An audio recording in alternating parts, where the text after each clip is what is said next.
So picture this. You're you're sitting around your living room with a couple of close friends. Right. The hour is late, the room is dimly lit, and you're having one of those incredibly intense existential conversations. Oh, I know those well. Yeah. You aren't just debating politics or, like, movies. Mm-hmm. You are literally debating the fundamental fabric of the universe. The big stuff. Exactly. You're talking about the collapse of black holes, the simultaneous destruction and creation of reality itself. The tension is incredibly thick. The awe is just palpable in the room. Yes, you can practically feel the weight of the cosmos pressing down on the roof. And then, right in the middle of this profound, reality-shattering silence, one of your friends just randomly stands up, stretches, and announces they're going to the kitchen to grab a cookie. That is, I mean, it's the ultimate tension breaker, right? It really is. You have these characters staring into the cosmic abyss, and the abyss stares back. But, you know, human biology still demands a sugar fix. That hilarious, deeply human whiplash is really the beating heart of today's deep dive. I'm excited for this one. Welcome, everyone. We are looking at an excerpt from a truly mind-bending story today. It's called My Red Blood Cell Was a Black Hole. Great title. So good. Specifically, we're diving into Chapter 12, which is titled Gold, Black, and White. Right. And our mission today for this deep dive is to figure out how this narrative takes staggering cosmic-level theories like the birth and death of entire universes and weaves them directly into the personal, messy, and sometimes incredibly petty lives of its characters. It's a tall order. It is. Okay, let's unpack this. So, to really understand what the author is doing here, we have to look at the sheer scale of the predicament these three main characters find themselves in right at the start. That's River, Henry, and Max. Exactly. They haven't just been sitting around theorizing about the universe. The text implies they have somehow literally just returned from witnessing its birth and death firsthand. Which is just, I mean, it's hard to even wrap your head around. They watched black holes collapse. Right. They saw a colossal explosion that sent particles hurtling to the very edge of the universe. And it left behind this delicate, interwoven fabric of space-time. And amid all of this unimaginable destruction and creation, there's this one detail that completely changes the tone of the event. Oh, the dark matter. Yes. Dark matter actually took the shape of a human. Wait, really? Just a human form? A human form. By giving dark matter an anthropomorphic form, the author is hinting early on that the cosmos isn't just some cold, empty, mechanical void, you know. It's connected to us. Precisely. It is intricately tied to human consciousness. I mean, if dark matter, which is the invisible scaffolding of the universe, Right. if it can mimic the human form, it suggests that the characters aren't just observing the universe. The universe is observing them back. Exactly. It blurs the line between the macrocosm of space and the microcosm of the human mind. And that blurring of lines is exactly how River, one of our main characters, tries to process the trauma of what they just saw. Yeah, she leans heavily into her background. She does. Yeah. She approaches this cosmic event completely through the lens of biology. Like, she is literally looking at a red blood cell, an erythrocyte, under a microscope while they're having this cosmic discussion. Talk about multitasking. Right. And she maps cellular biology perfectly onto the universe. She treats the universe like a cell in an isotonic state. An isotonic state. Yeah. If you remember, like, high school biology, Yeah. an isotonic state is perfect balance. Right, where everything is equalized. Exactly. A cell takes in and pushes out water at the exact same rate. Yeah. So it doesn't shrink, and it doesn't burst, it's stable. Mm-hmm. River's arguing that the universe expands and contracts just to maintain that equilibrium. She sees the collapse of those black holes not as a random, chaotic apocalypse, but as a biological necessity. Survival mechanism. Exactly. The universe is desperately clinging to its remnants, trying to contract and survive. It's pushing its last dying energy into the birth of a new universe. It's biological survival on a cosmic scale. Which means the past we observe could actually be our future, feeding into itself. It is a terrifyingly beautiful thought. It really is. But then Henry chimes in, and he completely ignores the biological metaphor. Oh, totally. He goes in a completely different direction. He looks at this cosmic cycle like a mechanic looking at an engine block. Yeah, Henry envisions multiple big bangs acting like pumps in a vast, primordial, mega-universe system. Like pistons in an engine. Right, because in mechanical engineering, for energy to flow consistently through a closed system, something has to physically propel it. You need a piston, you need a pump. So he's stripping away all the mysticism of the Big Bang. He really is. He doesn't see it as a one-time magical spark of creation. He sees it as a utilitarian mechanical function that just keeps the cosmic engine running. It's a completely different coping mechanism for the sheer scale of what they just witnessed. Absolutely. So we have River the biologist trying to find living equilibrium. Hmm. We have Henry the mechanic looking for the engine's piston. And then we have Max. we have Max. Max was there too. He saw the sheer chaos of everything collapsing. He saw the human-shaped dark matter. Yeah. And after this incredibly profound back and forth between his friends, Max just stands up and says, well, good luck proving that. I'm off to grab some snacks. He literally abandons a debate about the origin of everything because his blood sugar is low. I have to admit, as a reader, the absurdity of that is almost jarring. It is. It's like experiencing a profound, reality-shattering existential crisis, but still needing to pause for a mid-afternoon sugar crash. Yeah, you still need your little treat. Right. And when Max comes back with a plate of cookies and jokes that, if they eat too much pastry, they'll be sweet all the time, it feels almost flippant. It does. Why does the author undercut their own high-concept sci-fi with a cookie break? Well, it's actually a vital narrative tool. It keeps you, the listener, anchored. How so? Because if everyone in that room spoke endlessly like a textbook on theoretical physics... It'll get boring fast. Yeah, exactly. The story would quickly devolve into a dry, impenetrable lecture. You need differing character perspectives to make abstract quantum physics digestible. That makes sense. River gives us the biological metaphor. Henry gives us the mechanical structure, and Max provides the pragmatic, grounded human element. He's the audience surrogate in that moment. Right. He reminds us that no matter how vast the universe gets, these are still biological creatures who get hungry, get tired, and bicker with their friends. That grounding is so important because the cosmic weirdness doesn't actually stay out in space. No, it doesn't. It doesn't remain an abstract theory. It starts bleeding directly into their actual everyday lives. It gets very local. Very local.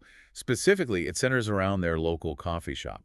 The scale of the mystery collapses from the macro universe down to a neighborhood cafe. What's fascinating here is how the narrative shifts from external cosmic horror to internal psychological horror. Yeah, it gets really dark. Max sits back down with his cookies and he recounts a story from their graduation day. Oh, this part was wild. He had gotten into a heated argument with River, and he wandered the streets feeling completely lost. He bought some flowers and eventually went to this coffee shop. Right. But when he stepped outside with his coffee, he wasn't on his normal street anymore. He stepped into a completely empty dimension. An empty dimension. Just out the front door of a cafe. Devoid of other people, but inhabited by what he calls invisible entities. And this is where the story gets incredibly eerie. Max describes spending what felt like 2 agonizing years chasing his own figure in a loop. 2 years. He was literally running after himself through a void. The exhaustion, the isolation, it sounds like absolute torture. Just a total nightmare. And when he finally caught up to himself, he snapped back to reality. But his friends, including River, insist he was just away at university for those 2 years. Afraid they remember it completely differently. He has absolutely no memory of going to college. To them, he was getting a degree. To him, he was trapped in a void chasing his own shadow. And that fragmentation is mirrored perfectly in Henry. Oh yeah, Henry's experience. Henry suddenly realizes he experienced something strikingly similar at that exact same coffee shop right after a brutal breakup with a girl named Maddie. So it's tied to emotional distress. Exactly. He didn't end up in a void, but he started seeing physical duplicates of himself wandering around. And River jumps in too, realizing she wasn't immune either. No one is safe from this coffee shop. And seriously. Mm. She was trapped in what she calls a mental maze, constantly looping between the coffee shop, her bedroom, and the library. A very stressful loop. She couldn't break the cycle. She even confesses something incredibly dark. She intentionally created an avatar of herself to handle the pressure. Like a literal A double. literal double that she has now lost control of. It's missing. They're all being haunted by what they call hollow figures. And let's not forget their biology teacher. Oh, the teacher. Yes. Who abruptly packed up his entire life and moved to a different city simply because he, quote, had a coffee that changed his mind.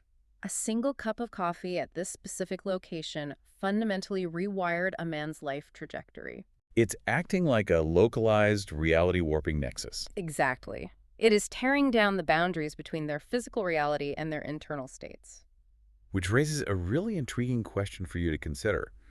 are these characters actually traversing literal physical alternate dimensions? Or is the text using these mental labyrinths and hollow figures as an intricate, dark metaphor? That's the big question. Think about the timing.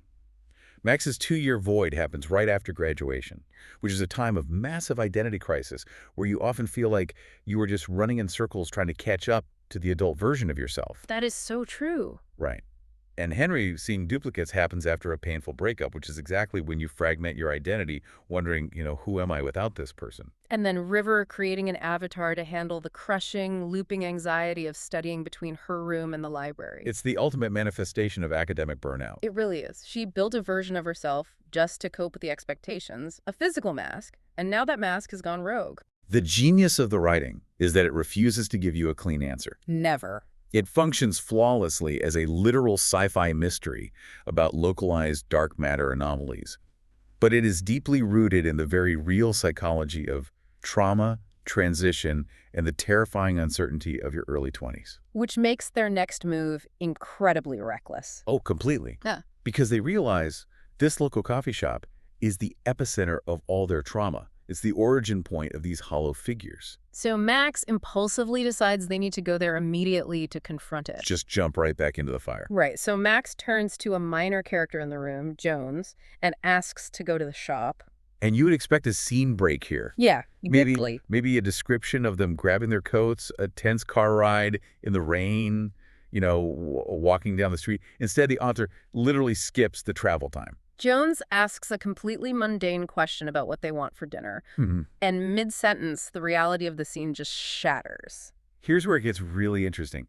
They don't travel there. They are just abruptly there, standing right at the threshold of the coffee shop. It's like a jump cut in a movie. Exactly. Henry is totally disoriented, stammering, asking if they even rode there. Max is frantically checking his watch. The author simulates a glitch in reality for the reader by stripping away the connective tissue of travel. But the real shock is that the familiar neighborhood cafe they know so well is completely gone. The space has been entirely overwritten. River looks up, and the sign above the door isn't the name of their cafe. It's written in Georgian. And somehow River is able to translate it. Right. It reads, Bell's Inventory. Imagine walking down your street, opening the door to your local neighborhood Starbucks, and suddenly finding yourself stepping inside Leonardo da Vinci's personal workshop. That is the perfect way to describe it. The interior is a massive sensory overload. It's a jumbled mess of eras colliding. You have the smell of ozone and old parchment. Towering shelves of books, random scattered inventions, dated laboratory equipment, just sitting next to intricate celestial maps. And the walls are absolutely covered in complex chemical formulas and mechanical drawings. It's chaotic. Henry looks around this impossible space and notes, this isn't the past. Max says, nor is it the future. And River concludes, and it certainly isn't the present. It is an environment completely divorced from the linear flow of time. And naturally, because they are young and overwhelmed, they start touching things. Of course they do. They are handling priceless, timeless artifacts, which is the exact opposite of what you should do in a temporal anomaly. Rule number 1 of time travel. Yeah. Do not touch the glowing artifacts. Exactly. And this summons the architect of the space. Right. A slender man comes storming down the stairs. He has magnifying glasses perched on his face, a pronounced, sharp jawline, and these ink-stained fingers. And he is absolutely furious that these 3 random young adults are smudging his life's work. He dramatically declares the shop closed indefinitely until there's appreciation for my work. Max tries to de-escalate, explaining they are lost and thought they were walking into a coffee shop. But this only offends the man more.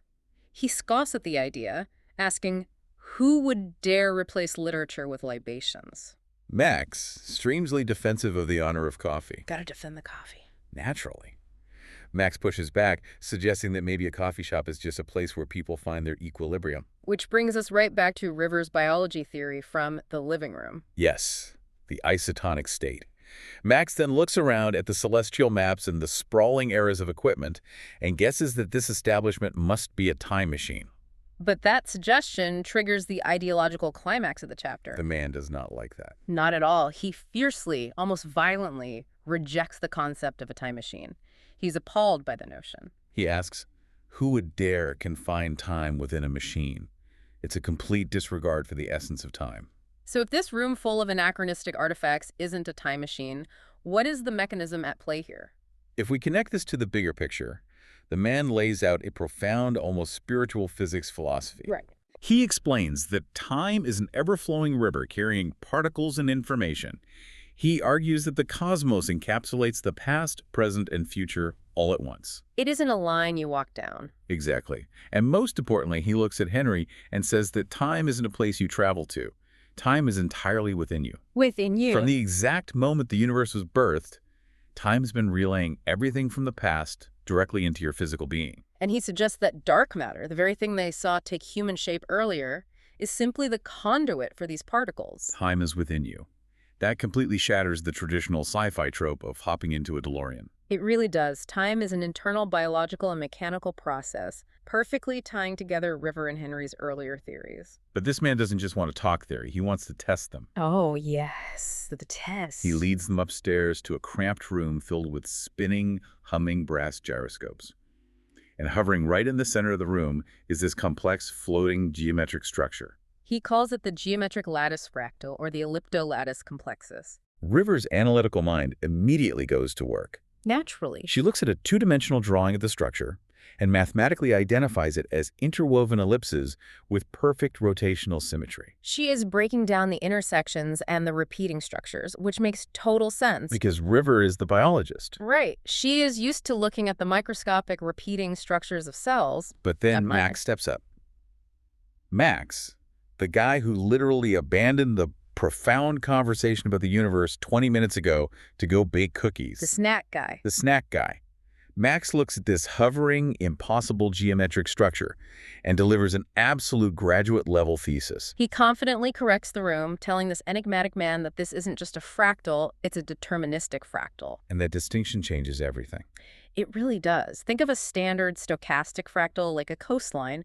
It's chaotic, shaped by random ocean waves over thousands of years. You know it's a coast, but you can't predict every jagged rock or grain of sand. Because randomness is built into its generation. But what Max is seeing is a deterministic fractal. Like a cosmic cheat code. Exactly. It is a shape built on a strict mathematical loop. No matter how incredibly deep you zoom into it, it is 100% predictable, flawlessly repeating itself without a single random error or deviation. Okay, hold on. I'm buying the fractals, but I'm struggling with the messenger here. You mean Max? Yeah, Max is the guy who checked out of the cosmic debate for a sugar crash. Why is he suddenly the one delivering a genius-level breakdown on deterministic geometry while the designated intellectuals of the group just stand there? It's jarring, isn't it? Even Max himself seems a little surprised by what's coming out of his own mouth. Very surprised. It challenges our assumptions about who holds knowledge. But more importantly, it ties back to the psychological anomalies they discussed earlier. We have to remember where they are. Bell's inventory. Right. They're in a space outside of linear time where past, present, and future overlap. Are you suggesting that the barriers between their alternate selves are breaking down? Think about it. Max spent 2 years in a void chasing his own figure. River has a missing avatar. Henry has duplicates. The coffee shop is a nexus of fragmented identities. Exactly. What if the Max, speaking in this timeless room, isn't just the snack guy? What if he is subconsciously drawing on the knowledge of one of those alternate versions of himself, bleeding through the temporal static? Oh, wow. So the environment is unlocking something buried within him. Whether that is hidden potential or an alternate timeline's education, yes.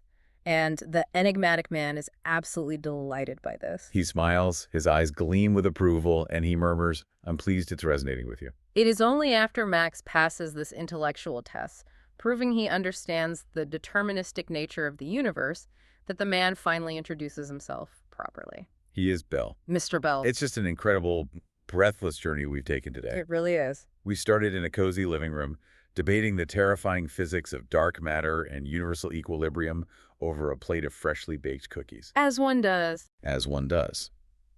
Then we descended into the deeply personal, crushing trauma of mental labyrinths, missing years, and hollow figures at a local neighborhood coffee shop. And finally, the narrative skipped like a scratched record, pulling us entirely out of time, stepping into Bell's timeless, fractal-filled inventory to debate the internal nature of existence itself. The brilliant triumph of this chapter is that the science fiction never eclipses the characters. Never. The cosmic phenomena, the black holes, the deterministic fractals, the reality glitches, they are all just mechanisms used to intimately explore the fragmented, messy psychology of River, Henry, and Max.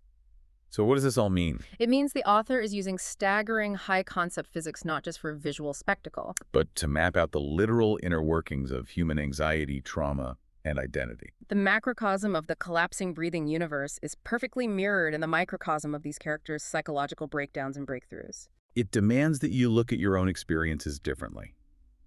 Like, are the boundaries between your internal emotional struggles and your external physical reality as solid as you think they are? Probably not. Which brings us to a final lingering thought for you to mull over as you go about your day.